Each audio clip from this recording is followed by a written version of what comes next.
Hi everyone, welcome to another episode of the Modern Golden Age podcast. And today I have with me the one and only Brandon Goon. Brandon, thank you so much for coming to the show. It's a pleasure to meet you and talk with you.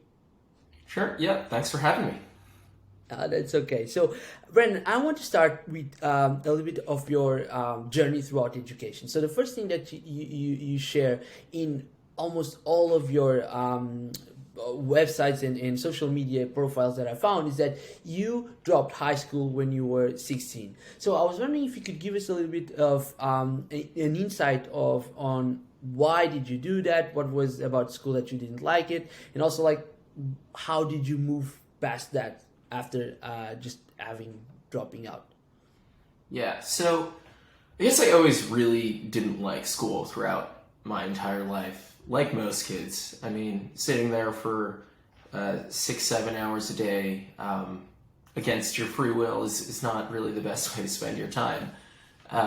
So yeah, I always didn't like it, but I remember by the time I was older, by the time I was in high school, I had these very specific things I wanted to learn. I wanted to learn about product design. I wanted to learn about coding. I wanted to learn about, what built products and how those companies came to exist.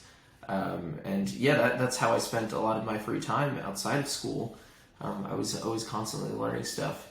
And school was basically preventing me from doing so. So, I thought it was sort of weird that the entire purpose of this place and going there every day was to learn things, and that's exactly what it was preventing me from doing.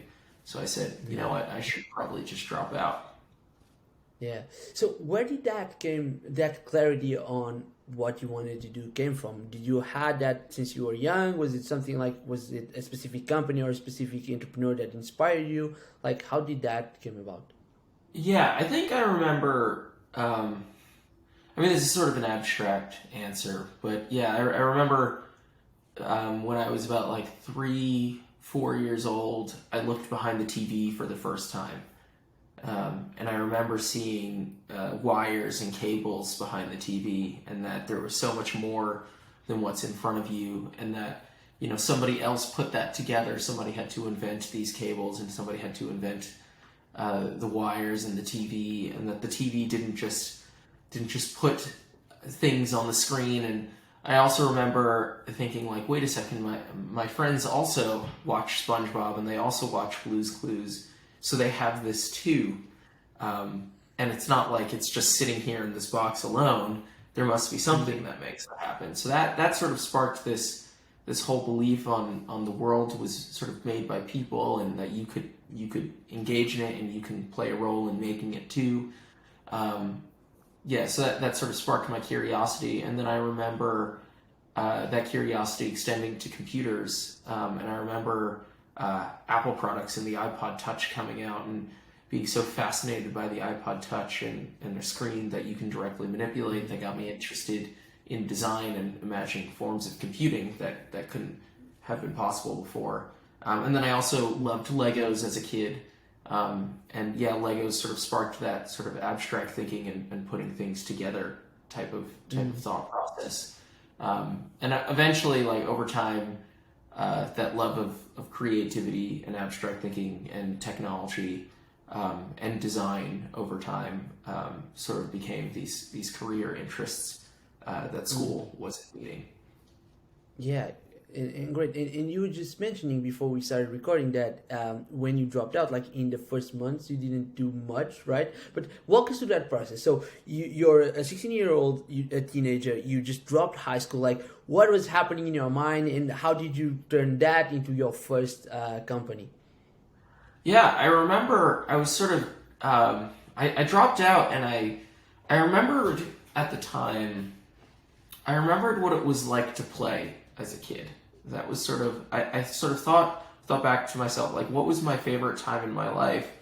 Right after I dropped out, I asked myself, what was my favorite time in my life up to that point? And what I remembered was being 3 or 4 years old and playing. And I remembered being 8 years old and being in aftercare and having the bin of Legos and building Legos. And I remember this sort of feeling of play. And what I thought to myself was that everything I have to do for the next couple months has to feel like play. If I sort of took this leap, I have to make sure that I make good use of it, and I truly enjoyed it. And the toys when you're 16 are no longer Legos. They're no longer toy cars. They're no longer. They are pencils and paper, but yeah, like basically, yeah, it was the ideas around the world. It was all the things on the internet. It was all the technology I can dive into and all the knowledge that would bring me, as well as, the pencil and the paper. So, yeah, I just spent the first 3 months reading a lot, watching TED Talks, watching interviews. YC Startup School wasn't out at the time, but I remember they started creating content on YouTube, so I spent a lot of time watching that. And then I also designed a house and stuff like that. I just spent time drawing a house. And then I guess after the first 3 months, then I was like, okay, I guess I should probably start doing something towards my career more specifically. And then I started doing branding for local businesses. So I would just get in touch with local businesses that needed some sort of graphic design work, or they needed a website done, or they needed a video made. And I would do that. Nothing really amazing, sort of pretty mediocre stuff. But then I guess what I learned from that was the basics of managing a project, being accountable, setting goals, selling a service, and just finding ways to be taken seriously. So that was what I started doing after that. And then I was sort of bored with that, but I learned a lot. And I remember sort of thinking to myself, well, how did I learn so much? And reflecting on that and realizing that the projects were really teaching me a lot. And then, that sort of kicked me off into learning about project-based learning, and then led to my first company, Be Anything. Yeah, so I really want to talk about that. It's so funny because I connect with you in the sense that when I was 16, also I was doing this professional course on music, and we had this very different high school approach, basically, which is something very unique actually, and it doesn't happen that much here in Portugal. But basically, we were just trying to be musicians, and what would happen was we would have these classes where we would be evaluated based on a real concert that we did. So we had to go through, find different bars, try to sell our music to the bar owners, organize the event, organize everything, and then play. So we would think about these kind of projects. And I remember I didn't notice how much my entrepreneurial mindset was developed there. I just noticed after a bunch of years when I look back and realized, well, I have an easy time selling this product because ever since I was 16, I was trying to sell something. So that's amazing. Besides selling and just managing and understanding that you actually learn well through projects, which we'll get into. Is there any more or any different skills besides those that you developed in that process of exploring? Hard skills or soft skills? Both. I guess hard skills was, I learned the basics of HTML, CSS, and JavaScript just by creating these websites. I remember for the videos I worked on, I sort of learned, narrative format and storytelling. And then I guess through editing those videos, I learned, a lot about content production software and all that sort of thing. When it came to designing things, I guess I learned a little bit about brand positioning and how brand positioning affects something such as color, typography, and sort of standing out and all that sort of thing. There was a lot to learn when it came to the hard skills. When it came to the soft skills, I think one of the most I guess you wouldn't find this in a curriculum anywhere, but I guess when to end a meeting. That was probably my favorite. I remember sort of doing these proposals with clients and sort of talking to them, and then they get all excited, and then they'd get skeptical, and then they would get excited again, and then they would get skeptical again. But every single time they get skeptical, the level of excitement that they will be after goes down. So sort of think about it as the x-axis is time and the y-axis is the level of excitement. You sort of want to go up to that whole raising excitement, raising expectations, let them be skeptical for a moment, let it go down, and then let it go back up again, but then end it there, because every single time you're basically going to lead yourself to disappointment, keep the meeting going on longer. So, I guess that was like one sauce that I still use to this day.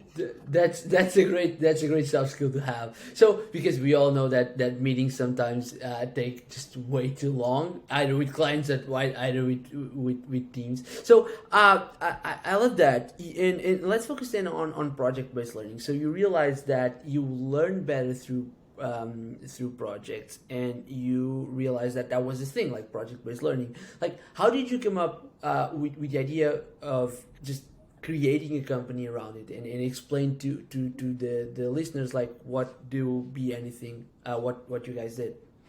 Yeah, so it actually came from a sort of moment I had. I was working on a project, and it just sort of was like, wow, like it's sort of weird. I've learned all this stuff, and nobody ever really sat me down and taught it to me. Like, isn't that weird? But isn't that what school was supposed to be for?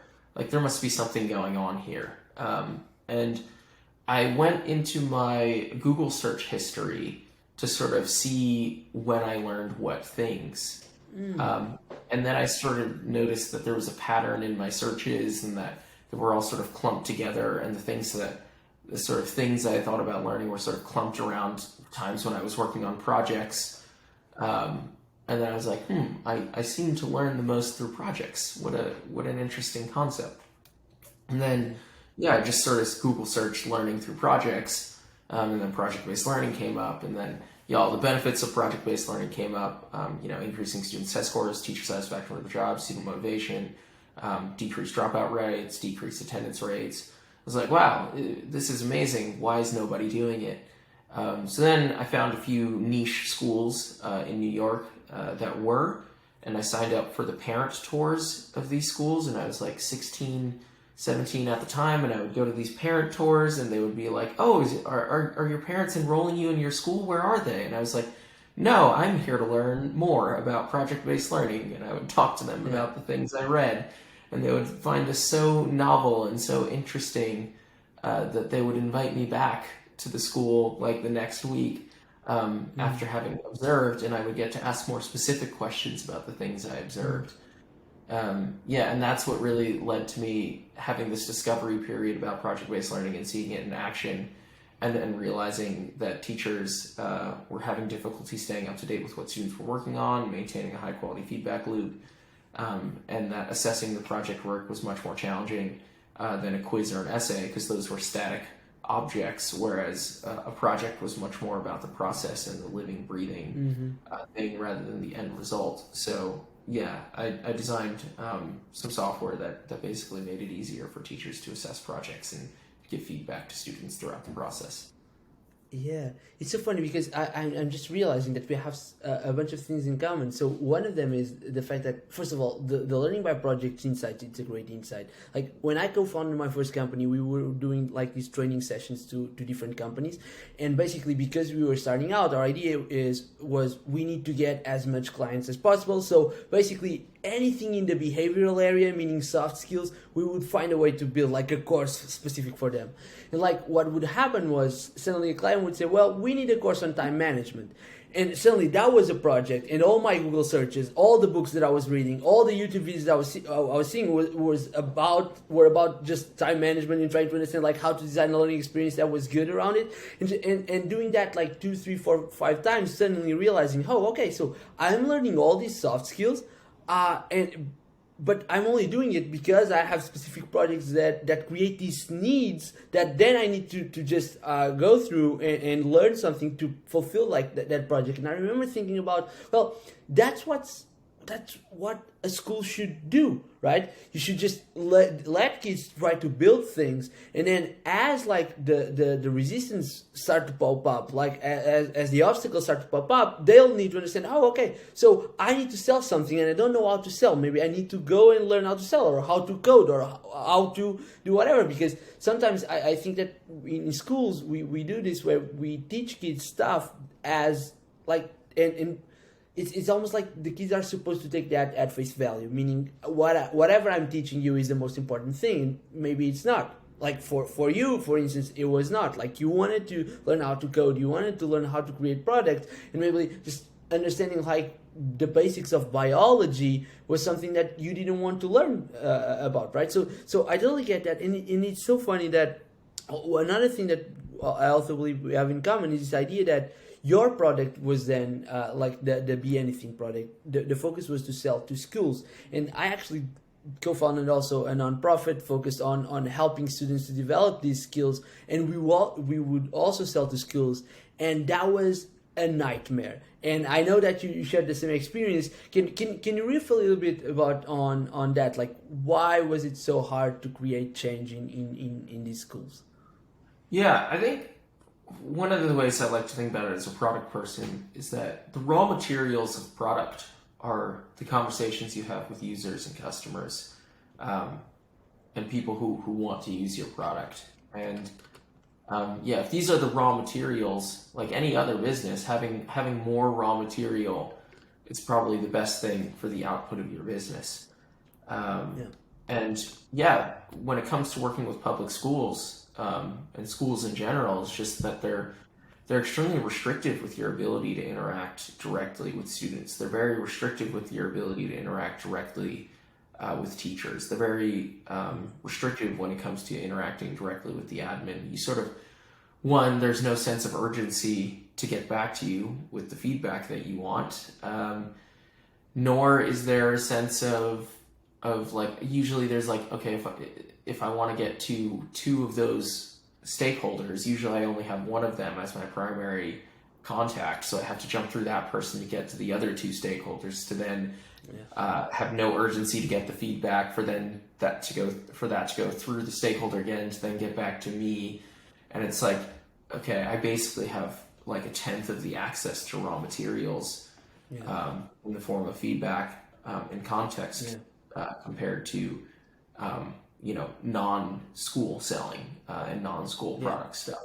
So that's one reason. And then two, it's just, nobody really has their own incentive. It's sort of somebody else has an idea of what somebody else's incentive is, and they have the purchasing power, or they have the power to do something, and it's never their own intention. It's always somebody else's interpretation of somebody else's intention.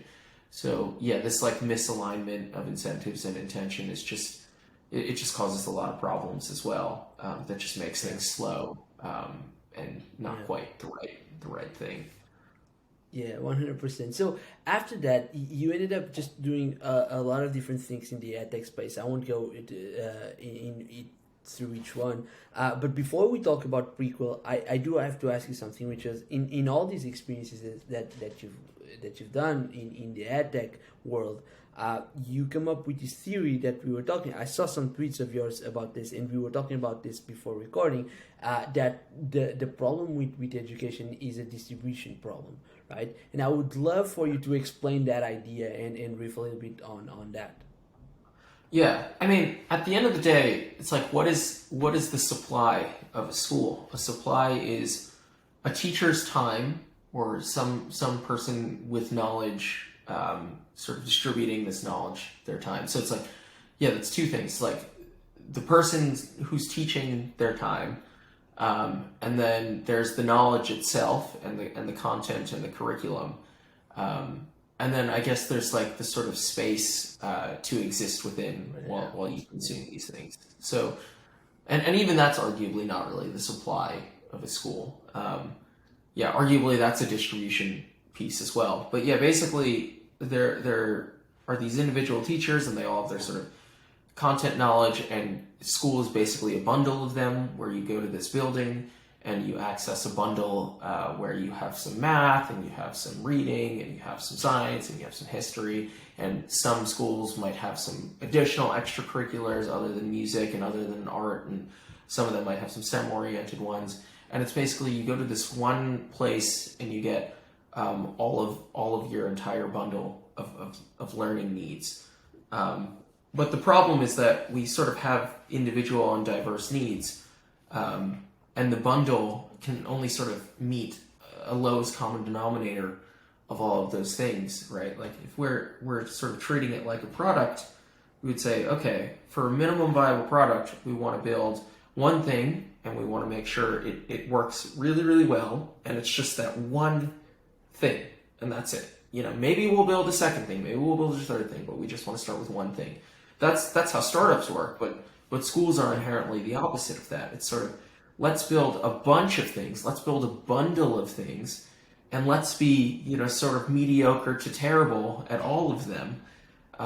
So anybody that's a sort of pro-consumer of any of these content areas, they won't have a very good experience. They could be a casual consumer of these content areas, and they might have an okay experience, but the ones that want to go above and beyond are simply restricted.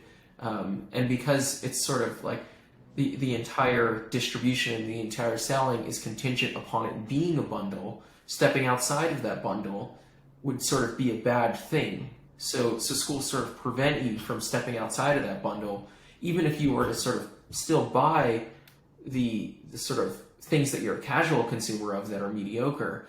It would be bad for you to step out and buy the great thing somewhere else independently, because that would put the entire bundle at risk. So yeah, that's like, I guess, part of the thesis. And then I guess, like any sort of brick and mortar distribution, the best way to get in an advantage is basically to integrate with supply. So, if you think, I'm a record store, I'm a form of distribution for records, pre-Spotify, pre-streaming services, Yeah. or even with streaming services, like, or I guess iTunes even. It's like, what's my best way to get an advantage? The best way for me to get an advantage is like to get the record a little earlier, or to get the record at a cheaper price. So what I'm going to do is I'm going to integrate backwards with my suppliers, because my relationship with the consumer is finite. So yeah, and then I guess like the internet sort of flipped that on its head, and people realized that these recurring relationships with consumers was actually more valuable than the relationship with the supplier. So then they started prioritizing their needs through things like higher quality user experience, or faster delivery, or that sort of thing. So I think school hasn't undergone that transformation yet, where the relationship with the consumer is prioritized over the relationship with the supplier because of some new technological innovation. So I think we could maybe we can make that happen. I don't know. I hope so. Yeah, I do hope too. And I think that part of that transformation comes from creating these projects that in their root have that kind of thinking. And I do believe that Prequel is one of them. So for everyone listening that doesn't know about Prequel, just give us your pitch. Tell us a little bit about how does it work, like what it is, what focuses on. Go. Yeah. So I guess most parents whose kids were at home during the pandemic realized that, school sucks. Like, it hasn't changed. I mean, they sort of all knew in the back of their minds, but they never really had to see it. It was sort of this like, oh, we sent our kids off to this sucky thing. We know it sucks. It's fine. But, my kid's coming back home alive, and they're not killing themselves. And yeah, it's like, okay. And then, pandemic happened. Now it's sort of sitting in your living room, and you sort of have to see your kid miserable. You have to see them distracted. You have to see them not focusing. You have to see them busy on TikTok while their teacher's sort of blabbering at them on the background in their laptop screen. And then you go, oh, wait a second. Right. I have to face the reality. I need to do something about this. Yeah. I think that's why we've seen a lot of decrease in public school enrollment, and why homeschooling is going up and all that sort of thing. But yeah, putting together, your own bundle of educational choices can be quite challenging. There are so many things out there, and also at the same time, there's still, like, it's really difficult to know exactly which things are right for your kid. And also, if you're not solely focused on academics, it can be difficult to know what a kid should focus on outside of academics. So yeah, essentially what we want to do is we want to build a piece of software that makes it easier to navigate this very difficult landscape, and not one where you sort of have to force the kid to sort of hop onto a marketplace and pick something that's like good enough for them. I think there's like a different mode of interaction that makes sense. So yeah, we want to design like a totally new form of marketplace, where you assemble your own education outside of a bundle, and everything's purchased a la carte. And yeah, it's a sort of one, custom fit for your own education experience. Yeah, so guide me through the experience as a student. So you're head of product there. So help me understand. I'm a student. I get into Prequel. Like I get into your website. Like what are some of the next steps? Yeah. So as of now, we sort of have our flagship program, Beta Camp. So Beta Camp is our entrepreneurship program where we actually have kids start real businesses, and we give them some expertise and some access to mentors, and a network of other students to do so within. And yeah, I mean, the easiest way to sort of get involved with us as a kid is to join Beta Camp and join our entrepreneurship program, and start to develop that determinism to decide what you need to learn, and go do it. So that's one way. And other ways we're working on a sort of not really stealth project, but a sort of incubation project called Prequel competitions. So we're basically working on a competition for kids to set and achieve their own goals, where you win cash by setting the most ambitious goal and then actually achieving it. And if you don't achieve your goal, you have the opportunity to reflect, and your reflection gives you a boost in the next round. So that's another thing that we're working on, because our goal is basically we want to gamify reflection, and we don't want to have to tell you what your goal should be. I think your peers can tell you whether they like it or not. And yeah, another thing is like if we can have these like goals set and the reflections sort of written over time, and we could sort of capture these things, we could have a sort of timeline showing how you learn certain things that could be turned into a portfolio or unlock some sort of metacognitive type of behavior or that sort of thing. So yeah, we want to gamify that loop somehow. That's such a great. Sorry, that's such a great idea, because usually the main focus is, well, we need to gamify. Like in your example would be, we need to gamify you getting like the big goal, right? And maybe you're already doing that, but like the process of, well, let's try to gamify the process that comes afterwards you not achieving, like the reflection process, because in project-based learning, and you know this, of course, like there's a moment where you need to reflect upon whatever happens, right? Like you build this product, or you build this project, and maybe it's not working the way you wanted, or maybe it actually is. So you need to ask yourself, well, why isn't it working, or why is it working, right? And that part usually in almost all the projects that I've come in touch with that work in a project-based learning approach do kind of skip that part, because if the project is done, well, then it's done. If the project is not done, well, you can always try another one, but like the reflection part doesn't happen. So I find it very curious that you guys want to gamify that. That's such an interesting concept. Like, so walk me, if that's okay, because I've realized that this is something you guys are developing now. Like, how does the gamification process work? Do you have that figured out already? Yeah. So basically, we're running our first beta test of it in January. So I'm super excited for that. And yeah, we're capping it at 15 kids, and it seems as if we're going to have those 15 kids signed up. Yeah. And basically, the way that it works is a student enters and they can pick their team. So they pick a team within this world of 15 kids, and it can be a maximum of 4 kids. And yeah, basically, you set your own goals, right? So even though you're in a team, you don't have to share the same goals as everybody in your team. You just set your own goals. And then after the sort of goal setting and the team picking period ends, we enter them into qualifying, and in qualifying, everybody rates each other's goals by level of ambition, including their own. So that's also like a sort of first level of reflection, and it also acts as feedback for everyone. But it sort of cancels out your own goals, so you can't just sort of rate your goal as the most ambitious and everybody else's as like terribly unambitious. It cancels it out, so there's no getting around that.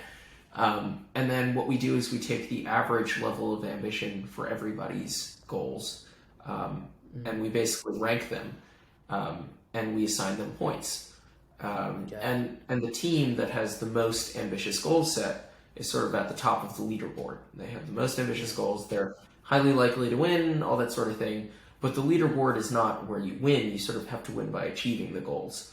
So, it's sort of, I guess, at this point, it represents potential points. And then after you achieve the goal, you get actual points. And your actual points go on to the sort of results leaderboard.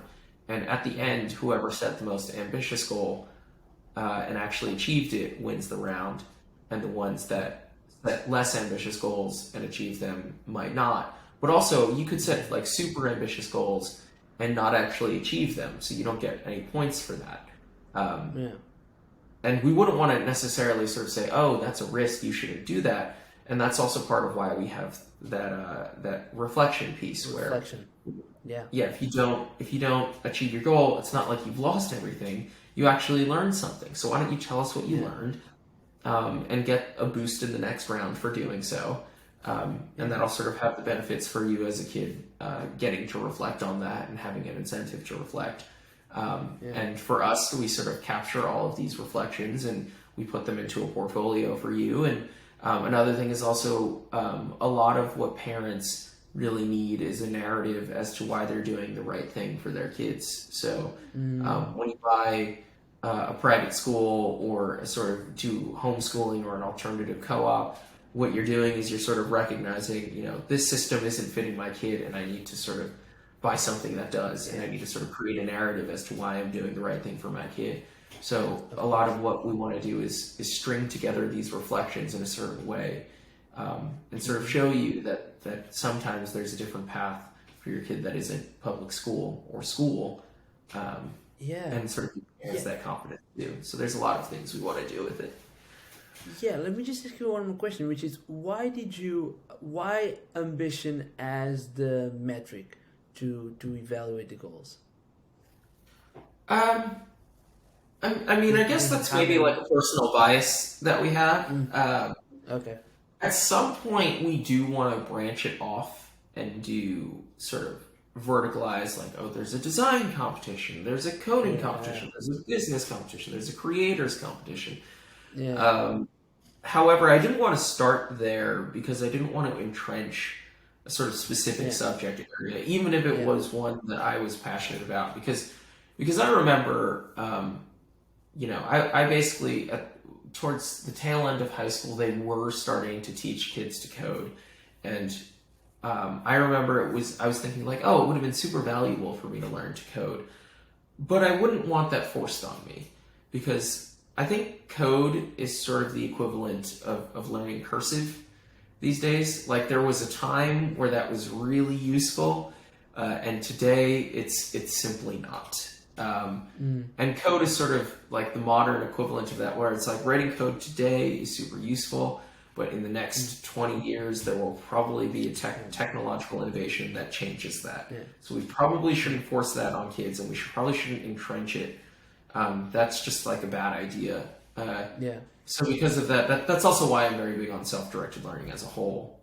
It's not just about what I think kids should learn. It's like let the kids sort of decide what they should learn because they're the best. You can't predict the future, but you can create it. Type of thought process. So yeah. Yeah, 100%. The reason was why I was asking is because the company where I worked in, I've worked in a bunch of different edtechs as well. But like the last one, we had this project where we would help students to basically design projects, and they had like the whole year to just come up with a project and implemented it and have a real impact on their community. And like one of the things that we did was we designed this whole league, this public league, well, everyone could see, like the parents could see, the students could see, the teachers could see. It was amazing. And we also just tried to, like, the metric was ambition as well, and we found that was very good for some students that were very, very type A competitive individuals, and it was amazing. Like they would just, like, we had hooligans on, like we did this final event where the different teams would just pitch their projects. Like they were very ferocious with their teams and all that stuff. But also we realized coming into the second year of that project that maybe we should also try to understand what other metrics we could just try to implement on. One of the things that the program also naturally has, like this whole competitions thing, is that ambition can fail you sometimes. Sometimes you can be over ambitious. So, setting the most ambitious goal and not actually achieving it, well, it's like, well, you do get the reflection, you do win something. It's not a matter of just being ambitious. You actually have to execute on it. So I think that's part of why it is the way it is. There will be times where a kid who is sort of ambitious but not the most ambitious will win. 100%. Yeah, like what I was trying to say is that we did that because we failed to do that, right? We had these kids. It was just primed to being ambitious, and that's it. So like, just switching off gears a little bit, like the podcast is called Modern Golden Age Podcast, and I created this podcast because I do believe that we are on the brink of a big change in humanity. And I've written this article about how I believe that high schoolers are actually the key to getting us into a modern golden age, because I do believe that if we play our cards well, if we come up with different companies and non-profits and just projects that help students to develop these new skills, eventually they will start to live purpose-led lives. And if we do that in a long enough time frame, the way that these kids that today will go through Prequel will educate their sons in a very different way than their parents, right? And that will create like a systemic change finally on education that may allow us to get a lot of people just living purpose-led lives and creating this change that I call the modern golden age. And so my question for you would be, first of all, when you listen to that term, like modern golden age, first of all, what comes up? And the second one is, if you had to relate education with whatever comes up, like, how would you do it? Yeah, I guess what comes up for me is I always think about great works, right? When we think of great works, like we think of the Renaissance, right? Like we think of Michelangelo, we think of Da Vinci, and we say, wow, they must have been geniuses. And they probably were, but were they any smarter than any great artists today? Probably not. They were really just in a time where great work was supported, and there was a time for that, and a culture that really believed in that, and pushed for that, and they had the ability to discuss these things with other people, and it wasn't sort of a fringe topic that was sort of taboo to do these like great works. So I think there's this sort of ecosystem that happens, and great work doesn't happen alone. You need other people doing great work to push your thoughts, and sort of help you see things that you wouldn't have been able to see, and sort of constantly be immersed by great work. So, I think one of the things I think of today is that when I think back to when I first started Be Anything, nobody was really betting on things that were sort of working outside the school system. Nobody was really thinking about truly changing the education system and imagining it from the ground up. I was sort of alone during that time, and maybe there were sort of fringe groups of people thinking about it here and there, but it was sort of hard to meet each other and know where to look for those sorts of things. Everybody was sort of doing traditional ed tech. And now that, the market dynamic has changed and a lot of people have sort of said, wait a second, we can do something about this. I have a lot more conversations about it on a regular basis, and my thoughts get to be pushed. And now I'm more likely to do great work because I'm part of a wave that's doing it, and hopefully it's not just like a temporary wave. Hopefully it's a real transformational change. But yeah, I think right now our education system, sort of the way we socialize kids, we sort of socialize them in a way where it's like, oh, if you have an idea that's different, you sort of have to hold it back.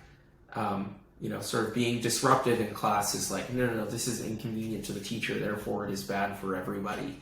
And this is not a mentality that's going to serve us well. I think people sort of have to engage in behavior that would be considered antisocial in school, that would be considered bad in school. I think this is actually good behavior, to be a little disruptive, to sort of propose a different idea, to sort of think very outside the box and far out of people's perceptions, and not just within what a curriculum prescribes to a teacher to tell you.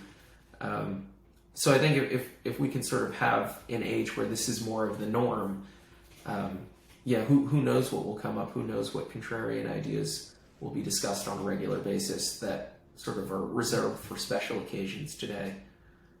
Yeah, that's a great answer. And I know that we don't have that much time, and let me just ask you one more question, which is, you mentioned like right now you're part of a wave of people that are somehow trying to come up with this idea that may allow for students to actually engage in that kind of behavior and then have these contrarian ideas to be discussed on a regular basis. And my question would be, well, what are some of the practices that we need to do as human beings or as an educator, whatever you prefer, that allow for, because you just mentioned that you're part of this wave and you hope that it's not temporary, right? So what are the things that we need to do in order to make it non-temporary, like in order to make it like definitive? Like what's your take on that? As educators, I would say remove that label. I think we need to view ourselves as learners before we view ourselves as anything else. This sort of separation of the role of this person's a learner or a student and this person's a teacher or mentor or whatever. I think I like to view those as like they're not roles that are absolute. They're sort of things that can pop up here and there. Like in one environment, I might be a mentor to you. In another environment, you might be a mentor to me. And there shouldn't really be a power dynamic for that, in the grand scheme of things. So I think, we should probably treat it as like we're learners and we're just sort of diving into this, and we should sort of treat ourselves as equals to these there are a lot of like Gen Z builder types, that are, some of them can't convince their parents to drop out of school. Some of them have dropped out of school, and a lot of them are technical already, and they're building businesses, they're building companies, they're actually building venture-backed companies, and it's pretty impressive. And it's like, I like to talk to them and treat them as my equals, because I'm learning alongside with them. Yeah, 100%. That's a great answer. A quick question: do you know Paulo Freire, the Brazilian educator, this whole theory about the banking theory that he has? No. Yeah, I'll send you the link afterwards, because it's basically exactly what you said. It's just like, instead of treating students like teachers being the bank, students being the safe, where the teacher will share this very, very special knowledge, and the student, the only thing that he needs to do is to basically open the store, get the knowledge inside, and close the store, and that's it. It's where this power dynamic keeps happening. Is basically this idea of looking at his equals and letting according to the context, like the mentor emerges, and having more context where the students or the educators, or basically the students, meaning the younger people, will also have the ability to be the mentors of the older people. And I do think that we are on the right path to do that. Brandon, it was such a pleasure. One last question. If people want to... Yeah, go ahead. Sorry. Oh, I was going to say, usually, actually, like, kids genuinely do have the most insightful things to say. They haven't lived life to have ideas sort of molded around them for them, right? By the time we're adults, we have a certain set of ideas, and these are our ways of viewing the world, and we're sort of constrained to that. And sometimes we sort of push it in some ways, but But kids are sort of, they don't have that yet, and they're sort of viewing it for the first time. And a lot of the times, that new eye on something is actually genuinely far superior to somebody with a lot of knowledge. And I'm saying, for the people listening, I'm doing with air quotes. Yeah, 100%. Like when we work with teachers in the project where I'm working on, the first thing that we need to do is just to tell them that, well, like we have this young mentor working with students, and we would say and the teacher is also present, and we always try to say to the teacher that whatever comes up from the students, instead of just giving it feedback, which is usually like critical feedback and say, oh, that doesn't make any sense, that's not a project that's gonna happen, that's impossible, we ask them specifically to just shut up and be quiet so we can listen to these different ideas of kids, because usually like a kid will pop up with this great idea that's far out from whatever we were looking at, and it's actually far superior than what would be expected. So totally agree with you on that. So Beta Camp, so sometimes I do feedback sessions with kids, and I give them feedback on their projects, and I usually just ask them questions. I usually have nothing to say about their companies. Yeah. And I literally just go, okay, what about this? And they just go, huh. And that's it. And I'm like, all right, all of my value's been given. You get nothing else out of it. Yeah, it's the difference between being a coach or being a mentor, right? The coach will ask you questions, the mentor will give you suggestions, and I think that we need more projects where kids have access, of course, to mentors, but also when they're building their own project, instead of just coming up with the solution, just asking questions for the kids to come up with the ideas, right? Yeah, absolutely. And so, Brandon, once again, thank you so much. We're running out of time. One last question: if people want to find you, connect with you, or just learn more about Prequel, what are some of the best places they can do so? Yeah, if you want to connect with me directly, Twitter's probably the best place, at Brandon is a Goon. My last name's Goon, and Brandon is one. So yeah, that's where you find me on Twitter. And then on Instagram, sorry, cut that out, please. And then for Prequel, you could find Prequel at joinprequel.com. Perfect. Well, Brandon, once again, thank you so much. It was a pleasure. And to everyone listening, please go follow Brandon on Twitter. Please go follow Prequel on their official website and social media as well. And I'll see you all on the next episode. Bye. And